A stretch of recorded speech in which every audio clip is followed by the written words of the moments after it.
Tiga oknum anggota Polri dikabarkan ditangkap terkait kasus teroris karyawan PT KAI, DE 28 tahun yang belakangan ini menghebohkan publik.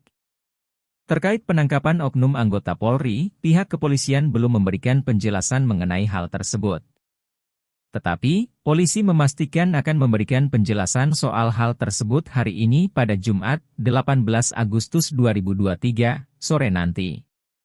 Diketahui sebelumnya Densus 88 Anti Teror Polri menangkap DE di Bulak Sentul, Harapan Jaya, Bekasi Utara pada Senin, 14 Agustus 2023, sekira pukul 13.17 waktu Indonesia Barat. DE sendiri merupakan pendukung ISIS aktif yang kerap menyebarkan propaganda di media sosial.